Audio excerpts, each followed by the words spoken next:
রাজধানী সহ সারা দেশে বইছে মাঝারি থেকে তীব্র তাপপ্রবাহ। ঘরে বাইরে কোথাও নেই স্বস্তি। এই সময় অতিরিক্ত গরম থেকে বাঁচতে রাজধানীর পুরান ঢাকার ইসলামপুরে নবাববাড়ির পুকুরে নামার সুযোগ। সরাসরি যুক্ত হচ্ছে সহকর্মী জাহিদ হোসেনের সঙ্গে।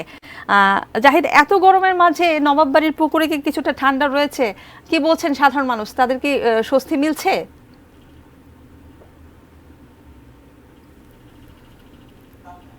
যে অস্বস্তির খবর, সেই অস্বস্তির খবরের মধ্যে সত্যি স্বস্তির খবরের যে কথা জিজ্ঞাসা করলেন তা কিন্তু মিলছে নবাববাড়ির এই ঘাটে। এবং আমরা এখানে সকাল থেকে অবস্থান করছিলাম।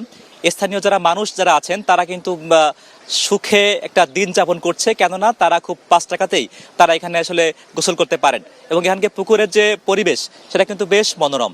চারিপাশে নারিকেল গাছ তারা আচ্ছাদিত, এবং এখানে যারা গোসল করছেন তারা আসলে দীর্ঘ সময় ধরেই গোসল করার সুযোগটি পেয়ে থাকেন। এবং যেহেতু দেশ জুড়ে দাবদাহ বইছে, সে দাবদাহের মধ্যে আসলে 5 টাকায় এরকম একটা সুন্দর পরিবেশে গোসল করতে পারা। এবং এখানকার যারা পুকুর কর্তৃপক্ষ যারা আছেন, যদিও এটি একটি ওয়েলফেয়ার একটি ওয়াকফ দ্বারা পরিচালিত হয়ে থাকে, কিন্তু এখানকার যে নিয়ন্ত্রণ ব্যবস্থা সেটি কিন্তু অত্যন্ত সুন্দর এবং সুশৃঙ্খল। কেউ কিন্তু চাইলেই যে প্রসাধনী সামগ্রী কিংবা শ্যাম্পু কিংবা সাবানের পানি কিন্তু এই পুকুরে ফেলতে পারে না।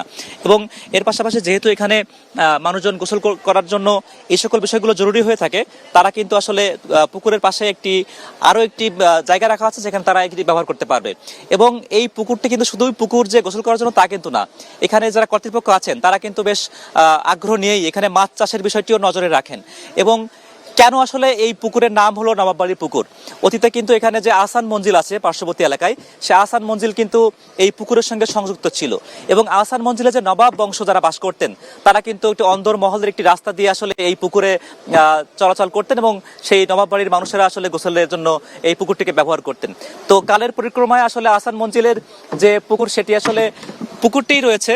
নবাবের সেই বংশধররা আর এই অঞ্চলে বাস করছেন না, কিন্তু পুকুরের যে ঐতিহ্য সেটি টিকে আছে।